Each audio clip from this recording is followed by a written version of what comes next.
मुजफ्फरपुर के बोचा उपचुनाव में आरजेडी की अपार जीत के बाद वीआईपी सुप्रीमो मुकेश सहनी ने पटना में जश्न मनाया। हालांकि उनकी पार्टी इस चुनाव में तीसरे नंबर की पार्टी रही। बावजूद इसके भाजपा की हार पर मुकेश सहनी ने पटना में होली खेली और लड्डू बांटे। जाहिर सी बात है कि भाजपा से तकरार के बाद भाजपा की हार पर मुकेश सहनी का खुश होना लाजमी है, लेकिन इस सीट के हारने के बाद मुकेश सहनी के पास अब एक भी विधायक नहीं है। वहीं इस दौरान मुकेश सहनी ने प्रेस कॉन्फ्रेंस भी किया। क्या कुछ कहा, देखिए इस वीडियो में।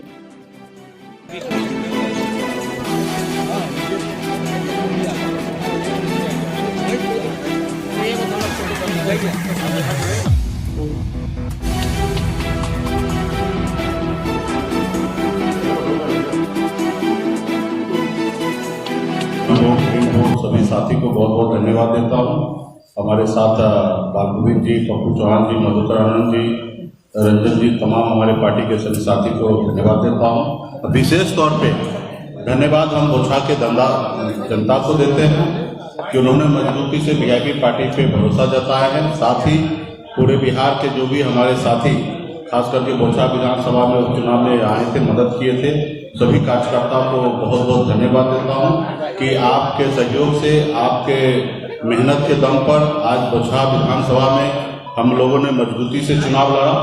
चुनाव जीतने के लिए चुनाव लड़ा था। निश्चित तौर पे सफलता प्राप्त नहीं हुआ, लेकिन अमर पासवान जी जीते हैं, उनको बधाई देते हैं। साथ ही उनकी पार्टी को बधाई देते हैं। आरजेडी ने वहाँ पे जीत दर्ज की है।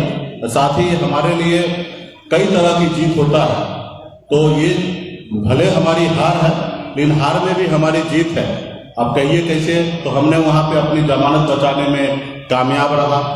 हम अपने आधार वोट, जो वीआईपी पार्टी का आधार वोट 20,000 होता है, वो वोट हमने लाने में कामयाब रहा।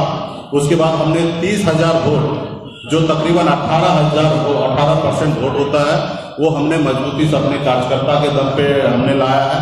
वो भी सिर्फ निषाद समाज का पोलिंग कैपेसिटी की बात करेंगे तो सिर्फ 8% होता है, लेकिन 8% की जगह हमने 18% वोट लाया। तो ये कहीं ना कहीं हमारे अति पिछड़ा निषाद समाज के सभी पार्टी के सभी पदाधिकारी सिर्फ हमारे वोटर नहीं है, हमारे कार्यकर्ता है। उन्हीं के दम पर हमने 8 से 18% तक हमने वोट लाने का काम किया है। तो निश्चित तौर पे एक हमारी बड़ी जीत है। और हमारे जो खास करके जो वो सीट पर हमें लड़ना था, जबरदस्ती भारतीय जनता पार्टी ने सीट को कब्जा करने का इरादा रख के अपनी पार्टी को, प्रत्याशी को उतारने का काम किया।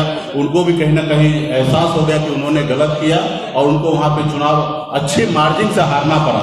जो सीट कल तक हम साथ में थे, हम वहां पे लड़े थे, 12,000 वोट से हमने वहां पे जीत हासिल किया था, लेकिन वही सीट आज 36,000 वोट से भारतीय जनता पार्टी और उनके सहयोगी दल के साथ रहने के बावजूद भी चुनाव हारे हैं। एक तरफ 4 पार्टी, दूसरी तरफ भी 4 पार्टी और एक तरफ वीआईपी पार्टी अकेले अपने दम पर 30,000 वोट लाने में हमने कामयाब रहा। आज निश्चित तौर पे ये हमारे लिए बड़ी जीत है और इसी तरीके से आने वाले समय में मजबूती से हम लोग काम करेंगे। आपने देखा होगा कि हर पंचायत में विधायक को उतार दिया गया, कई दर्जन मंत्री को लगा दिया गया, मुख्यमंत्री लग गए, 2 डिप्टी सीएम लग गए, पूर्व मुख्यमंत्री लग गए और केंद्रीय मंत्री को लाना पड़ा। उसके बावजूद भी उनको वहां पे चुनाव हारना पड़ा। और एक तरफ आरजेडी ने हमारे प्रत्याशी को ले लिए और जिनको उनको टिकट देना था उन पे उनको भरोसा नहीं हुआ, उनको छोड़ दिया। एक दलित के बेटी को अपमान करके उनको छोड़ने का काम किया। हमने वहीं पे अपने दाव लगाया, उन्हीं को हमने एक गरीब एक दलित की बेटी को हमने हाथ पकड़ने का काम किया और उसके सहयोग से उन्हीं के साथ हम लोगों ने चुनाव लड़ा और जो 30,000 वोट हमने लाने का काम किया। तो ये कह सकते हैं कि वीआईपी पार्टी का जीत है। हम लोगों ने भले चुनाव हारा है, लेकिन हमने जनता का दिल जीतने का काम किया। एक 30,000 जनता का मैं आभारी हूँ जो वहाँ पे मजबूती से वीआईपी पार्टी पे भरोसा किया है और हम अपने आधार वोट को भी हमने लाने का प्रयास किया और वो तो सफल हमने रहा।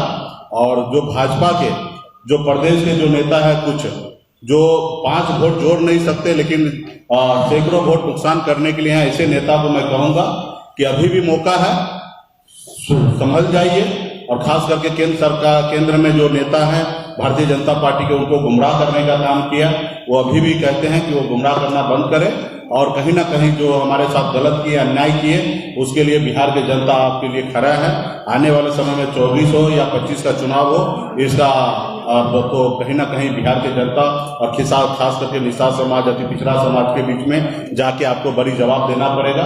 तो यही है हमारी जीत है, इसके लिए मैं आप सभी को बुलाए हैं। आज हमारे इधर जश्न है, हमने जीत पे भले हमारी हार हुआ लेकिन पार्टी कार्यकर्ता में हमने लड्डू बंटाने का काम किया। अभी मैं खुद बोछा विधानसभा में भी जाऊंगा, एक एक बूथ पर जाऊंगा जहां पे जनता ने हमें सहयोग किया और कई कुंटल लड्डू हम लोग आने वाले समय में बोछा विधानसभा में जाके अपने समर्थक के बीच में और बोछा विधानसभा में जाके लोगों के बीच में बांटने का काम करेंगे। शीघ्र ही उस पर हम लोग काम करेंगे। उसके अलावा पूरे बिहार में हम लोग बूथ लेवल पे कार्यकर्ता बना के मजबूती से हम तैयारी करेंगे।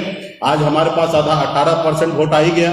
एक राज्य में चुनाव लड़कर 35-36% पे आपका सरकार बन सकता है। आधे वोट हमारे पास तो है ही, आधे वोट और कैसे हमारे पास जोड़ा जा सकता है, उसके लिए हम लोग प्रयास करेंगे। और 18% है ही, 18% अभी हमें लक्ष्य है कि 2024 से पहले पार्टी को इतना मजबूत कर देना है कि हम 25% वोट हो हमारे पास। आपने ये देखा होगा कि ये पहली बार मैंने अग्नि परीक्षा नहीं दिया, इससे पूर्व भी अपने 2019 में भी हमने सिमरी बख्तियारपुर पे अकेले चुनाव लड़ा, वहां पे हम 25,500 वोट लाए। इस बार 30,000 वोट लाए हमने, यहाँ पे 5,000 वोट बढ़ाने का काम किया। वहां पे भी हम अकेले लड़े, वहां पे एनडीए को हारना पड़ा और 15,000 वोट से हारना पड़ा। और इस बार तो उन्होंने 36,000 वोट से वो हारे हैं। तो यही हमारी जीत है और मजबूती से इसी तरीके से हम लोग संघर्ष करने वाले लोग हैं। हमारे हाथ में खोने के लिए क्या था, हमें लड़ाई लड़ने के अलावा कोई ऑप्शन नहीं था और हमने लड़ाई लड़ा, मजबूती से लड़ाई लड़ा। और उसमें हम कह सकते हैं कि वीआईपी पार्टी का एक बड़ा जीत है। अपने हाल फिलहाल में उपचुनाव आपने देखा होगा किस पार्टी को कितना वोट मिला है, लेकिन वीआईपी पार्टी को वही जगह पे 18% वोट मिला है। तो ये हमारी पार्टी का कार्यकर्ता का जीत है और बोछा के जनता का जीत है कि उन्होंने गरीब का, पिछड़ा का बेटा को बात को सुना और हमारे पक्ष में वोट करने का काम किया, 30,000 मतदान किया। धन्यवाद। जश्न आप जीत का मना रहे हैं या बीजेपी के हार का? नहीं, मैं चुनाव जीतने के लिए वहां पे गया था, लेकिन हमारे प्रत्याशी जीते नहीं, लेकिन हमारे पास आधार वोट 30,000 वोट हमने लाया है और हमारे अपना बेस वोट हमारे पास बरकरार है और 18% वोट बैंक है, उसका जश्न हम मना रहे हैं। हम किसी के हार पे और जीत पे हमें कोई लेना देना नहीं है। हम जीत जो हुआ है उनको हमने बधाई दिया है, ये मेरी जीत है। और जो लोग अहंकार में चलते हैं उनका हार है और उस पर निश्चित तौर पे पूरे बिहार के लोगों को, देश के लोगों को, उस अहंकारी लोगों पे जीत पे जश्न हर किसी को मनाना चाहिए। उसने बीजेपी के लोग कह रहे थे कि जो आपको वोट मिला है वो रमई राम का वोट है, न कि वीआईपी। वो भी हमारे रमई राम जी भी वीआईपी पार्टी के अंग है, सदस्य है और वो हमारे साथ जुड़ गए तो वीआईपी हमारे साथ है। इसी तरीके से हम लोग पूरे क्षेत्र में मजबूत साथी को, पूर्व नेता, पूर्व विधायक, मंत्री को हम लोग पूरे बिहार में जोड़ने का काम करेंगे। वो उनका वोट, मेरा वोट तो बाहर का वोट तो नहीं है, वो हमारी वोट है। और वो बीजेपी के जो नेता कह रहे हैं वो बूथ पे जाके कैलकुलेशन भी कर लेंगे, उनको अंदाजा मिल जाएगा कि किनका वोट है। एक समाज की सियासत कैसे होगी? आपने देखा होगा कि 10 प्रत्याशी वहां पे उतरे, कांग्रेस समेत 10 प्रत्याशी उतरे और 3 प्रत्याशी रनिंग में रहा, 13 प्रत्याशी लड़े। लेकिन 10 प्रत्याशी का कुल वोट अगर जोड़ देंगे कांग्रेस पार्टी को साथ में तो 4.5% वोट रखा और मुझे अकेले 18% वोट मिला। तो ये हमारी ताकत है। जी हाँ, एक समाज के लोग कह रहे हैं कि हम साइलेंट रह गए इसलिए जो है ना आरजेडी जीत गई वहां से। ठीक है, किनको क्या हुआ, वो जो बहुत ज्यादा मार्जिन से हारे उनको मंथन करने की आवश्यकता है। हम तो कहें कि हमारे हार में भी जीत है और हम इसका जश्न मना रहे हैं। आने वाले समय में जो कमी रह गया उसको हम ठीक करेंगे और हम क्लियर है कि हम निषाद मल्ला का बेटा है। हम तो श्री रामचंद्र जी को नैया पार लगाते हैं और जो हमारे नाव पे नहीं बैठेगा उनको इसी तरीके से डूबना पड़ेगा। कोई साथ अभी हमारे पास 1.5 साल है, अकेले हम मैदान में उतरकर अपनी ताकत बनाएंगे। हमारे पास किसी से कम वोट बैंक नहीं है, हमें किसी के पास आने की आवश्यकता नहीं है।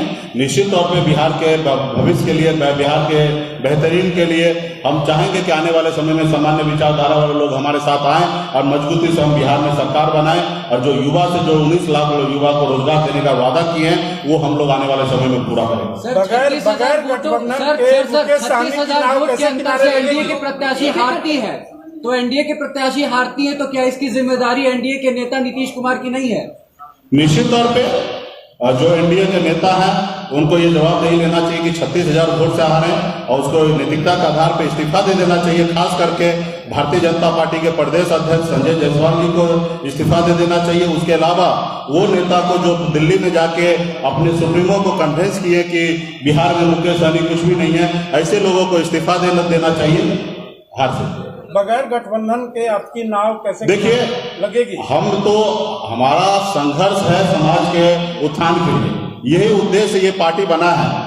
चुनाव आते जाते रहेंगे, हारना जीतना वो बात अलग है, लेकिन हमारी लड़ाई जो है वो पार्टी का एक वर्ग गरीब लोगों का युवा के लिए उद्देश्य है कि उनके लिए काम करना, तो उसके लिए हम लोग काम करते रहेंगे। आज हमारे पास कल तक 0% वोट था, आज 18% वोट हुआ। एक समय आएगा संघर्ष करेंगे, 40% वोट लाके अपने दम पर बिहार में हम सरकार बना सकते हैं। ऐसी लड़ाई लड़ेंगे। और रहा सामान्य विचारधारा वाले लोग जिनको हमारे साथ नाव पे बैठकर आगे बढ़ना है, वो सबको स्वागत करते हैं कि साथ आइए और मजबूती से बिहार के विकास के लिए काम करेंगे। धन्यवाद। सूची में तेजस्वी का नाम शामिल है। एक ही आदमी हो गया, धन्यवाद। एक आखिरी सवाल है, जो समीकरण लिखे हैं 24 और 25 के चुनाव में, क्या इस समीकरण से भाजपा को आप रोक सकते हैं? निश्चित तौर पे ये भाजपा को आज देखिए कि किस तरीके से उनके हार हुआ है, 36,000 वोट से हुआ है। और मैं अभी जो जानकारी हमें प्राप्त हुआ, देश में 5 जगह चुनाव हुआ, 5 जगह भाजपा को हारना पड़ा। तो ये कहीं ना कहीं आने वाले समय में उनको विचार करना पड़ेगा कि आप सहयोगी के साथ किस तरीके से आज आप जब जरूरी पड़ा तब 74 विधायक जिताने में मुकेश सहनी का सहयोग लिए और हमने 4 विधायक क्या जीत लिया, आपको उस पर भी आपको नजर लग गया और आपने तीनों विधायक को आप तोड़ने का काम किए, हमारे सीट को छीनने का काम किए और कहीं ना कहीं पिछड़ा का बेटा को अपमान करने का काम किया। तो ये सारी चीजें उन लोगों को विचार करना पड़ेगा। इसी तरीके से उनका रणनीति रहा तो देश में आने वाले समय में बड़ा नुकसान भारतीय जनता पार्टी को होना है। देंगे सर बधाई, आरजेडी को बधाई। मैंने ऑलरेडी पहले दे दिया बधाई। आरक्षण के लिए सड़कों पर उतरेंगे क्या? आरक्षण की बात कर रहे हैं। हो गया।